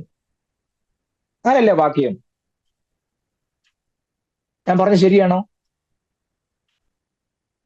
പിതാക്കന്മാരോട് പ്രവാചകന്മാർ മുഖാന്തരം അരുളി ചെയ്തിട്ട് ഈ അന്ത്യകാലത്ത് ആര് മുഖാന്തരം അരുളി ചെയ്യുന്നു? പുത്രൻ മുഖാന്തരം അരുളി ചെയ്യുന്നു. അത് ഞാൻ എഴുതിയ വാക്യമല്ല, പുസ്തകത്തിനകത്തുള്ളതാ. നിങ്ങളുടെ മുഖം കണ്ടിട്ട് ഞാൻ ഏതാണ്ട് കൃത്രിമം പറഞ്ഞ പോലാണല്ലോ. എന്നോട് വഴക്കൊന്നും ഉണ്ടാക്കരുത്. പ്രശ്നമുള്ളൊരു പൗലൂസിനോട് ചോദിച്ചു തീർക്കണം. ഞാൻ ആ വാക്യം ചൂണ്ടിക്കാണിച്ചെന്നേ ഉള്ളൂ. മുമ്പ് എങ്ങനെയാ സംസാരിച്ചത്? പ്രവാചകന്മാർ മുഖാന്തരമായിട്ട് അരുളി ചെയ്തിട്ട് ഈ അന്ത്യകാലത്ത് ഇപ്പൊ നമ്മൾ സംസാരിക്കുന്ന ആര് മുഖാന്തരമാ? കുമളിയിലെ തങ്കച്ചമ്പാസ് മുഖാന്തരാണോ? അങ്ങനെയാണോ വാക്യം? പറ. പിന്നെ വാക്യം എങ്ങനെയാ? പുത്രൻ മുഖാന്തരം നമ്മോട് അരുളി ചെയ്യുന്നു. എപ്പോൾ? ഈ അന്ത്യകാലത്ത്. വാക്യം അങ്ങനെയൊക്കെ ഉണ്ടെന്ന് പറഞ്ഞാലും പുത്രൻ അരുളി ചെയ്താൽ മാത്രം പോരാ. നമുക്ക് മറ്റേ അമ്മാമ്മയുടെ ദൂതും കേട്ട്, മറ്റേ ദേവദാസന്റെ ആ ദൂതും കേട്ട് ചില ഈ നാളുകളായി അല്ലേ, നിന്റെ രക്തബന്ധത്തിൽ പോലും ചിലരെ നിന്നെ മുന്നോട്ട് വിടാൻ കണ്ടോ? രക്തബന്ധം കൂടെ കേൾക്കുമ്പോഴത്തേനും അയ്യോ കറക്റ്റാ കേട്ടോ, എന്നാലും ഗ്രേസി ആന്റി അന്ന് പറഞ്ഞ് ഇപ്പോഴും എന്റെ മനസ്സിരിപ്പുണ്ട് കേട്ടോ. ഇന്ന് ദേവദാസൻ പറഞ്ഞ ദൂത് കേട്ടോ, രക്തബന്ധത്തിൽ ചിലരുണ്ടെന്ന് കണ്ടോ? കുടുംബങ്ങളെ തമ്മിൽ തകർക്കാനും രക്തബന്ധങ്ങളെ തമ്മിൽ ഇല്ലാതാക്കാനും നിങ്ങൾ മനസ്സിലാക്കണം. പരിശുദ്ധാത്മാവ് കലക്കത്തിന്റെ ആത്മാവല്ല പ്രിയരെ. കാര്യം വ്യക്തമായി പറയാലും നല്ല ഞാൻ പറഞ്ഞു, തീർച്ചയായിട്ടും അത് പറയും. എനിക്ക് വലിയ താല്പര്യമുണ്ട്. പലരുടെയും ഒരുപാട് ചോദ്യങ്ങൾ വന്നിട്ടുണ്ട് ശേഷം പ്രവചനം സംബന്ധിച്ച്. അപ്പൊ നിങ്ങൾക്കൊരു ചിന്ത, അപ്പൊ ഇപ്പൊ പ്രവാചകന്മാരില്ലെന്നാണ് ഷാജി പാസ്റ്റർ പറയുന്നത്. അല്ലല്ലല്ല, ഇന്ന് പ്രവാചകന്മാരുണ്ട്, പ്രവചിക്കുന്നവരുണ്ട്. പൗലോസ് പറഞ്ഞ വിശേഷ പ്രവചനപരം വാഞ്ചിപ്പീൻ, നിങ്ങൾ എല്ലാവരും പ്രവചിക്കണമെന്ന് ഞാൻ ആഗ്രഹിക്കുന്നു. പക്ഷെ ഇത് എന്തിനാണെന്നറിയാമോ?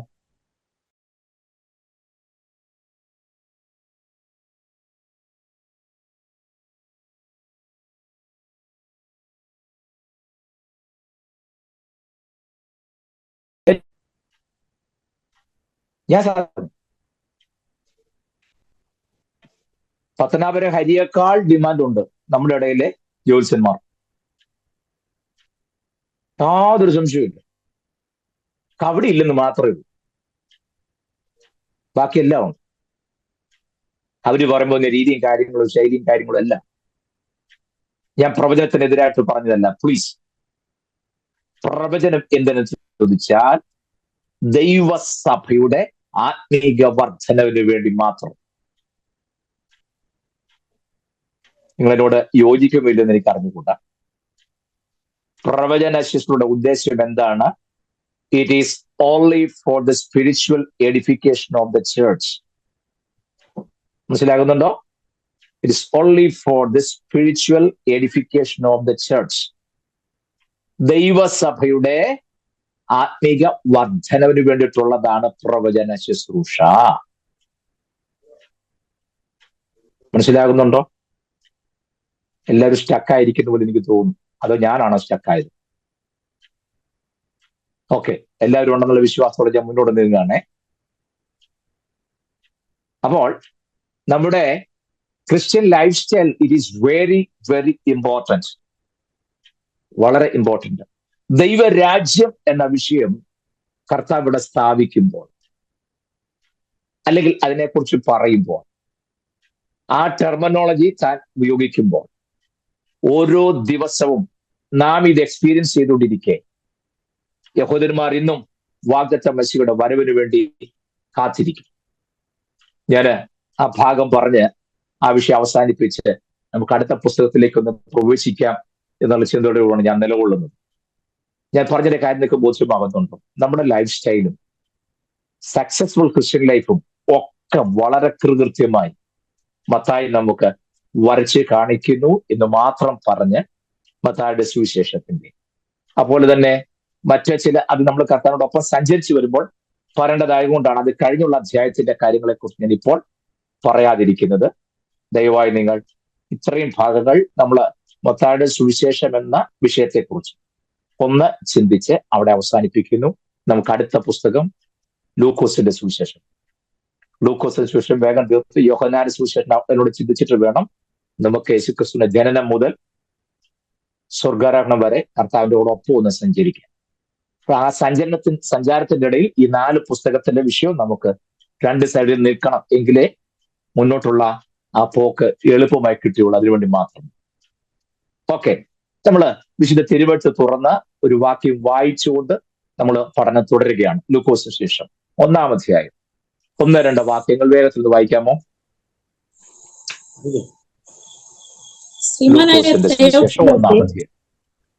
ആദ്യം കണ്ട സാക്ഷികളും വചനത്തിന്റെ ശുശ്രൂഷകന്മാരുമായവർ നമ്മെ ഭരമേൽപ്പിച്ചതുപോലെ നമ്മുടെ ഇടയിൽ പൂർണ്ണമായി പ്രമാണിച്ചു വരുന്ന കാര്യങ്ങളെ വിവരിക്കുന്ന ഒരു ചരിത്രം ചമപ്പാൻ പലരും തുനിഞ്ഞിരിക്കൊണ്ട് നിനക്ക് ഉപദേശം ലഭിച്ചിരിക്കുന്ന വാർത്തയുടെ നിശ്ചയം നീ അറിയേണ്ടതിന് അത് ക്രമമായി എഴുതുന്നതാണെന്ന് ആദ്യം മുതൽ സകലവും സൂക്ഷ്മമായി പരിശോധിച്ചിട്ട് എനിക്കും തോന്നിയിരിക്കുന്നു. മതി. വളരെ ശ്രദ്ധിക്കേണ്ട 1-2 കാര്യങ്ങളുണ്ട്. ഒന്ന്, ക്രമമായിട്ട് വേണം, സൂക്ഷ്മമായി പരിശോധിച്ചിട്ട് വേണം. ലൂക്കോസ് ഇത് ആർക്കാണ് എഴുതുന്നത്? ശ്രീമാനായ തെയോഫിലോസേ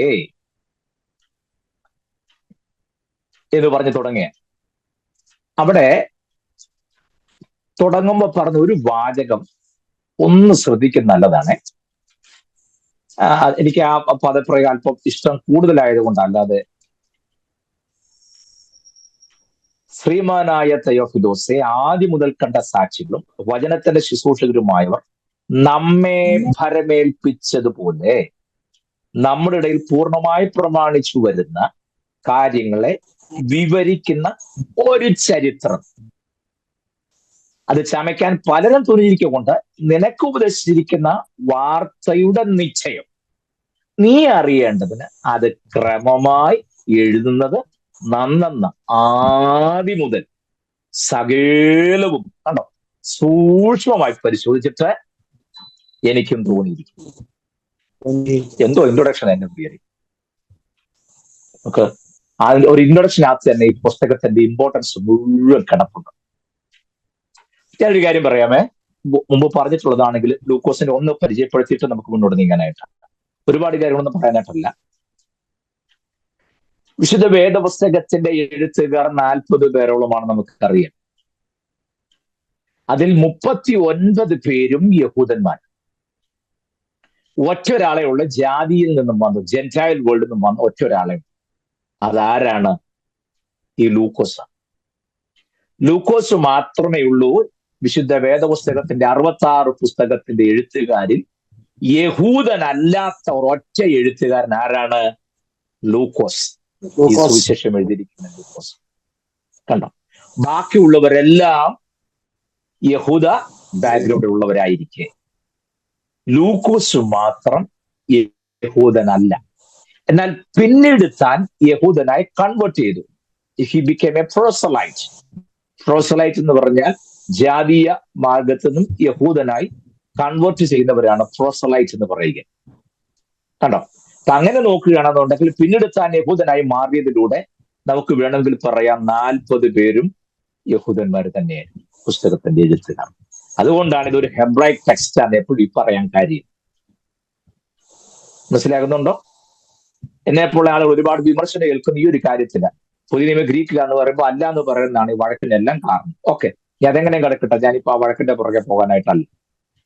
ഓക്കെ, അപ്പോൾ ഈ ലൂക്കോസ്, വൈദ്യനായ ലൂക്കോസ് എന്ന് പറഞ്ഞ ഹൈലി എഡ്യൂക്കേറ്റഡ്, അലക്സാൻഡ്രിയൻ അന്നേ കാലത്തെ biggest university in the world, ലോകത്തിലെ ഏറ്റവും വലിയ യൂണിവേഴ്സിറ്റിയാണ് അലക്സാൻഡ്രിയൻ യൂണിവേഴ്സിറ്റി. ആ യൂണിവേഴ്സിറ്റിയിൽ മെഡിസിൻ പഠിച്ച് അന്ന് ലൂക്കോസിന്റെ ഒക്കെ കാലത്ത് അലക്സാൻഡ്രിയൻ യൂണിവേഴ്സിറ്റിയിൽ മെഡിക്കൽ ഡോക്ടറായി പഠിച്ച് പുറത്തു വരുമ്പോൾ അന്നും ഉണ്ടായിരുന്ന സർജറികൾ, ഓപ്പറേഷനും കാര്യങ്ങളൊക്കെ, ആ സർജറി ഉൾപ്പെടെയുള്ള കാര്യങ്ങൾ കൃത്യമായി പഠിച്ച ഒരു ഡോക്ടറാണ് ആര്? ലൂക്കോസ്. കണ്ടോ, വിദ്യാഭ്യാസം ഇല്ലാത്ത ആളൊന്നും അല്ല, ഹൈലി എഡ്യൂക്കേറ്റഡ്. ഒപ്പം ഈ ലൂക്കോസിന്റെ യജമാനനാണ് പോൾ ദി അപ്പോസ്റ്റൽ. അപ്പോസ്റ്റലായ പൗലൂസ് ആണ് ലൂക്കോസിന്റെ യജമാനൻ, മാസ്റ്റർ അപ്പോസ്റ്റലായ പൗലൂസ്.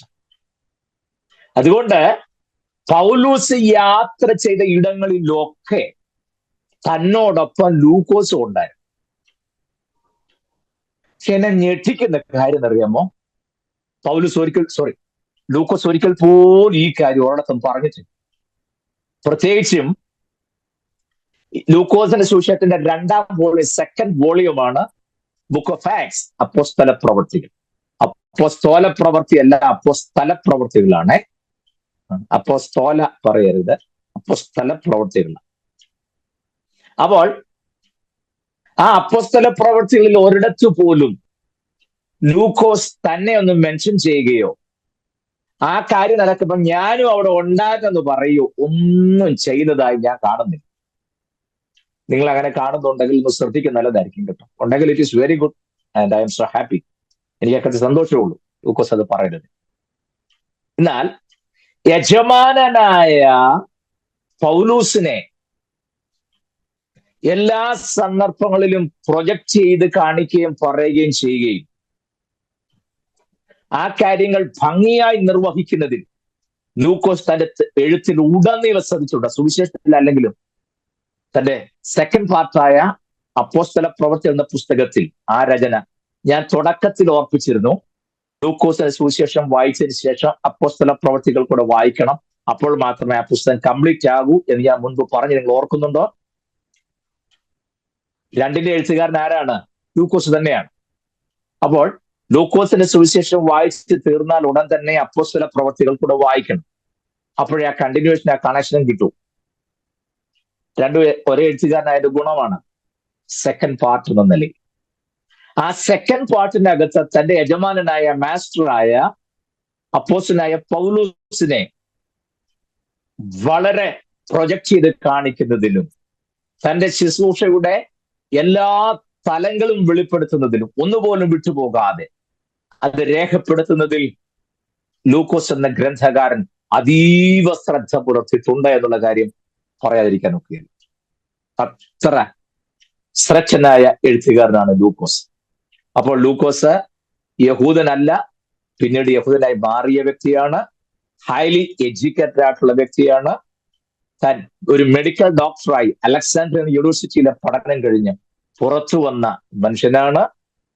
അപ്പോസ്തലനായ പൗലൂസിന്റെ ശിഷ്യനായി സന്തത സഹചാരിയായി പോയ എല്ലായിടത്തും, ഈവൻ കാരാഗൃഹത്തിൽ പോലും ലൂക്കോസ് പൗലോസോടൊപ്പം ഉണ്ടായി. അതുകൊണ്ടാണ് നമ്മൾ ചിന്തിക്കുന്ന ചെറിയ മൈന്യൂട്ട് ആയിട്ടുള്ള കാര്യങ്ങൾ പോലും കൃത്യമായി പൗലോസിനുള്ള ബന്ധത്തിൽ അപ്പോസ്തല പ്രവൃത്തികൾ നമുക്ക് കാണാനായിട്ട് പറ്റി. മറക്കരുത്, അപ്പോസ്തല പ്രവൃത്തിയിൽ ആദ്യത്തെ 12 അധ്യായം പത്രോസിന്റെ ശുശ്രൂഷയും 14 മുതൽ 28 അധ്യായങ്ങൾ പൗലോസിന്റെ ശുശ്രൂഷയുമാണ്. ഇത് രണ്ടിനും നടുക്കുള്ള 13-ാം അധ്യായത്തിലാണ് പൗലോസിന്റെ ബർന്നബാസിനെ ശുശ്രൂഷയ്ക്ക് വേർതിരിക്കുന്നത്. നിങ്ങൾക്ക് അപ്പോസ്തല പ്രവൃത്തിയിൽ പഠിക്കാനുള്ള എളുപ്പത്തിൽ ഞാൻ പറഞ്ഞത് മാത്രമേ ഉള്ളൂ. 1-ാം അധ്യായം മുതൽ 12-ാം അധ്യായം വരെ പത്രോസിന്റെ ശുശ്രൂഷ, 13-ാം അധ്യായത്തിൽ പൗലോസിന്റെ ബർന്നബാസിനെ ശുശ്രൂഷയ്ക്ക് വേർതിരിക്കും. 14 മുതൽ 28 അധ്യായങ്ങൾ പൗലോസിന്റെ ശുശ്രൂഷയാണ്. പത്രോസിന്റെ പൗലോസിന്റെ ശുശ്രൂഷ, അതാണ് അപ്പോസ്തല പ്രവൃത്തി എന്ന പുസ്തകം. വളരെ ഡീറ്റെയിൽ ആയി പഠിക്കേണ്ട, അതിപ്രാധാന്യം അർഹിക്കുന്ന ഒരു പുസ്തകം. ഞാന് വിമർശിക്കാൻ വേണ്ടി പറയുന്നുവല്ല കേട്ടോ. കേരളത്തിലെ പ്രസിദ്ധനായ ഒരു ദേവദാസൻ പറഞ്ഞു, ദൈവത്തിന്റെ സാന്നിധ്യം വന്നു കഴിഞ്ഞാൽ പിന്നെ വചനം വിഷയമല്ല, വചന ശുശ്രൂഷ വിഷയമല്ല, സാന്നിധ്യം, പ്രസൻസ്. സാന്നിധ്യം വ്യാപരിക്കും. പരിശുദ്ധാത്മാവിന്റെ സാന്നിധ്യം വ്യാപരിച്ചു കഴിഞ്ഞാൽ പിന്നെ വചനമല്ല വിഷയം, പ്രസംഗം എന്നൊരു വിഷയമല്ല, സാന്നിധ്യം അങ്ങ് വ്യാപരിക്കുക. എന്തോന്ന് സാന്നിധ്യം? ആരുടെ സാന്നിധ്യം? സ്തോത്രം. എനിക്കറിയാം, ഇവരിന്ന് ഈ കണ്ണുകൊണ്ടല്ല ഈ വേദോസ്തം വായിക്കുന്നത്. ഗ്രീക്ക് ഹീബ്രു എന്ന് പറയത്തില്ലെങ്കിലും മലയാളത്തിൽ പരിശുദ്ധാത്മാവ് തന്നുണ്ടല്ലോ. ഒരു പ്രാവശ്യം കണ്ണു തുറന്ന ഒന്ന് വായിക്കണ്ടേ? പരിശുദ്ധാത്മാവിന് സാന്നിധ്യം വന്നു കഴിഞ്ഞാൽ പിന്നെ വചനം വേണ്ട, പുസ്തകം വേണ്ട, പ്രസംഗം വേണ്ട. എടാ, പരിശുദ്ധാത്മാവ് ആദ്യമായിട്ട് ഇറങ്ങി വന്ന നിമിഷം, ആദ്യം എന്ന് പറഞ്ഞാൽ പെന്തക്കോസ്താൽ ഇറങ്ങി വന്നപ്പോൾ സാന്നിധ്യം വന്ന അന്നല്ലേ പത്രോസ് ഒറ്റ പ്രസംഗം കൊണ്ട് 3000 പേരെ മുക്കിപ്പൊക്കിയത്. പരിശുദ്ധാത്മാവിന് സാന്നിധ്യം വന്നതുകൊണ്ട് പ്രസംഗിക്കാതെ പത്രോസ് മാറി നിൽക്കുകയായിരുന്നു. സ്തോത്രം. ഞാൻ ഇങ്ങനെയുള്ള ഓരോ ആൾക്കാരുടെയും തുടക്കം കാണുമ്പോഴേ മുമ്പേ ഞാൻ പറഞ്ഞിട്ടുള്ളതാ, നിങ്ങളോടല്ലെങ്കിൽ പോലും ഞാൻ പലരോടും പറഞ്ഞിട്ടുണ്ട്. ആ പോക്ക് കാണുമ്പോൾ അറിയാം അത് വേറൊരു നിലയിലേക്കാണ്. ഇവരെല്ലാം വചനം പറഞ്ഞും പ്രസംഗിച്ചും വേറൊരു രീതിയിലേക്ക് പോകുന്ന കാണുമ്പോൾ മനസ്സിന് വലിയ വേദനയും പ്രയാസമുണ്ട് പ്രിയമുള്ളവരെ. അതുകൊണ്ട് എനിക്ക് നിങ്ങൾ കരുതുന്നു മനസ്സാവാച അറിഞ്ഞവരല്ലെന്ന് എനിക്ക് നന്നായിട്ട് അറിയും. എങ്കിലും തിരുവല്ലായാലും പരിസരത്തുള്ളവർക്ക് ഇത് പെട്ടെന്ന് പിടികിട്ടുമെന്നുള്ളതുകൊണ്ട് എനിക്ക് കാര്യം പറയാൻ കഴിയും. സോൺ എന്നാണല്ലോ നിങ്ങൾ ജോയിൻ ചെയ്തിരിക്കുന്നത്. സ്തോത്രം. അതുകൊണ്ട് ഞാൻ ഈ കാര്യം ഓർപ്പിച്ചു. നിങ്ങളത് വിട്ടുകളയാൻ പാടില്ല, ഗൗരവത്തോടെ തന്നെ കാണാം. ഞാൻ മടങ്ങി വരുന്നു. വചനത്തിന്റെ പ്രാധാന്യം നിങ്ങൾ വിട്ടുകളയാൻ പാടില്ല. നോക്കൂ, ലൂക്കോസ് വളരെ കൃത്യമായി ഓരോ കാര്യങ്ങളും സൂക്ഷ്മ പഠനം നടത്തി മറ്റുള്ളവർ എഴുതാൻ വിട്ടുപോയ കാര്യങ്ങൾ കൂടെ, സമയം പോയതറിഞ്ഞില്ല, മറ്റുള്ളവർ എഴുതാൻ വിട്ടുപോയ കാര്യങ്ങൾ കൂടെ ശ്രദ്ധിച്ചിട്ട് അത് നമുക്ക് പ്രയോജനവും നമ്മൾ അറിഞ്ഞിരിക്കേണ്ടതുമാണെന്ന് ബോധ്യമായതെല്ലാം കൃത്യമായി എഴുതി തരുന്നതിൽ ലൂക്കോസ് എന്ന ഗ്രന്ഥകാരൻ വളരെ വളരെ ശ്രദ്ധിച്ചിട്ടുണ്ട്. മാത്രമല്ല, ഞാൻ മുമ്പേ പറഞ്ഞ പോലെ തന്റെ യജമാനായ പൗലോസിനെയും യേശു കർത്താവിനും തമ്മിൽ കമ്പാരിസൺ ആയിട്ട് പലയിടത്തും ലൂക്കോസ് നേരത്തെ എഴുതിയിട്ടുണ്ട്. സൂക്ഷിച്ചു വായിച്ചറിയാം. മഹാനായ ഹന്നാസ് വാഴ്ചപ്പെട്ട കർത്താവിന്റെ കന്നത്തടിക്കാൻ പറഞ്ഞപ്പോ ഞാൻ ചെയ്ത കുറ്റം എന്തെന്ന് ചോദിക്കുന്നുണ്ടല്ലേ. യെസ്, അതേ അനുഭവം പൗലൂസിനും ഉണ്ടാകുന്നുണ്ട്. മഹാപുരുഷൻ പൗലൂസിന്റെ കന്നത്തടിക്കാൻ പറഞ്ഞപ്പോൾ പൗലൂസ് ചോദിക്കും, നീ ന്യായപ്രകാരം എന്നെ വിസ്തരിക്കുകയും അതിന് വിരുദ്ധമായി എന്നെ ശിക്ഷിക്കുകയും ചെയ്യാൻ തുനിയുന്നോ ചോദിക്കുന്നുണ്ട്. കണ്ടോ, അവിടെ നമ്മളൊരു കാര്യം മനസ്സിലാക്കണേ, നമ്മൾ ശ്രദ്ധിക്കാതെ പോയൊരു കാര്യം. ലൂക്കോസ് തന്റെ യജമാനെ കുറിച്ച് പറയുന്ന, അല്ലെങ്കിൽ യജമാനനെ പരിചയപ്പെടുത്തുമ്പോൾ, അല്ലെങ്കിൽ നമ്മുടെ രീതി പറഞ്ഞാൽ നമ്മുടെ മുമ്പിൽ അവതരിപ്പിക്കുമ്പോൾ യേശു ക്രിസ്തുവിനെ പൂർണ്ണമായും ജീവിതത്തിൽ പ്രതിഫലിപ്പിക്കുന്ന വ്യക്തിയാണ്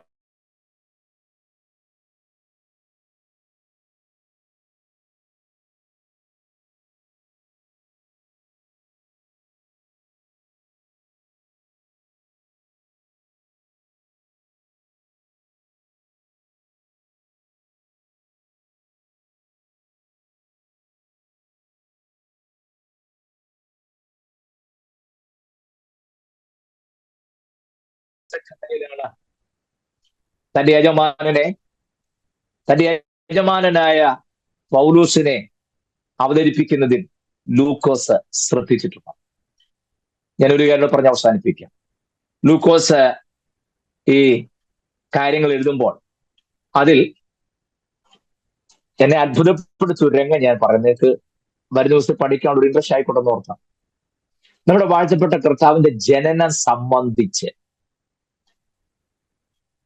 ഉത്ഭവം മുതൽ ഗർഭാവസ്ഥയിൽ നിന്നും പുറത്തു വന്ന് വളർന്നു വരുന്ന കാര്യങ്ങളൊക്കെ കൃത്യമായി ലൂക്കോസ് എഴുതുന്നുണ്ട്.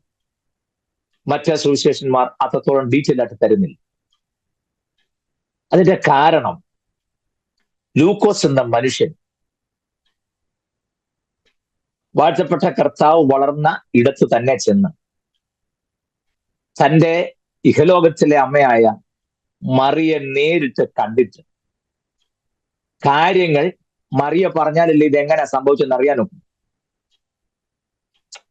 യേശു ക്രിസ്തുവിന്റെ ജനനം സംബന്ധിച്ചുള്ള ഡീറ്റെയില് ദൂതം വന്നതും അച്ഛന്റെ ശക്തി എന്റെ മേൽ നെല്ലിടും, പരിശുദ്ധാത്മന്റെ മേൽ വരുമെന്നൊക്കെയുള്ള കാര്യങ്ങൾ മത്തായി പറയുന്നില്ല, മർക്കോസ് പറയുന്നില്ല, യോഹന്നാൻ പറയുന്നില്ല, ലൂക്കോസ് മാത്രമേ പറയുന്നുള്ളൂ. ശരിയല്ലേ? ഈ കുഞ്ഞ് ഉള്ളിൽ ഉരുവായ വിധം എങ്ങനെയാണെന്ന് ലൂക്കോസ് എഴുതി തന്നില്ലായിരുന്നെങ്കിൽ നമ്മൾ എങ്ങനെ മനസ്സിലാക്കിയത്? നിങ്ങൾ ചിന്തിച്ചിട്ടുണ്ടോ ആ കാര്യം? ആ പ്രോസസ് എങ്ങനെ നടന്നതെന്ന് ആർക്കെങ്കിലും വല്ല ഐഡിയ കിട്ടുമായിരുന്നോ? ഇല്ല. അത് ചോദിച്ചറിയാനുള്ള കാരണം നിങ്ങൾ മനസ്സിലാക്കണം. എന്തുകൊണ്ട് അത്ര ഡീറ്റെയിൽഡ് ആയിട്ട് ലൂക്കോസ് തരുന്നു? വാഴ്ത്തപ്പെട്ട കർത്താവിന്റെ ജനനം എങ്ങനെ നടന്നു എന്ന് ഡീറ്റെയിൽഡ് ആയിട്ട് നമുക്ക് തരാൻ കാരണം ലൂക്കോസ് ഒരു ഡോക്ടറാണ്, ഒരു മെഡിക്കൽ ഡോക്ടറാണ്. അലക്സാൻഡ്രിയൻ യൂണിവേഴ്സിറ്റിയിൽ നിന്നും വൈദ്യശാസ്ത്രം പഠിച്ച് ഡോക്ടറേറ്റ് എടുത്ത മനുഷ്യനാണ്.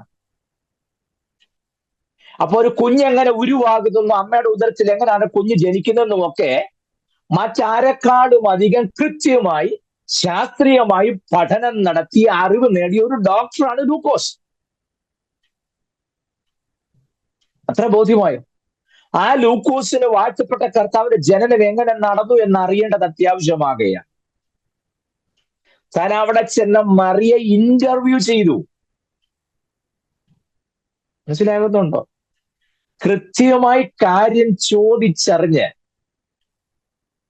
വൈദ്യശാസ്ത്രത്തിന് വിശ്വസിക്കാൻ പറ്റുമോ ഇല്ലയോ, താൻ ഗ്രഹിച്ച ശാസ്ത്രീയ അറിവുകൾക്ക് അപ്പുറമായി ഒരു ദൈവപ്രവൃത്തി ഉണ്ടെന്നുള്ള ബോധ്യം തനിക്കും അത് തൻ്റെ വായനക്കാർക്കും ബോധ്യമാകത്തക്ക നിലയിൽ കാര്യങ്ങൾ സൂക്ഷ്മമായി ചോദിച്ചറിഞ്ഞ് പഠിച്ചതിന് ശേഷമാണ് ലൂക്കോസ് വാഴ്ത്തപ്പെട്ട കർത്താവിന്റെ ജനനം സംബന്ധിച്ചുള്ള വിശദാംശങ്ങൾ നമുക്ക് നൽകുന്നു.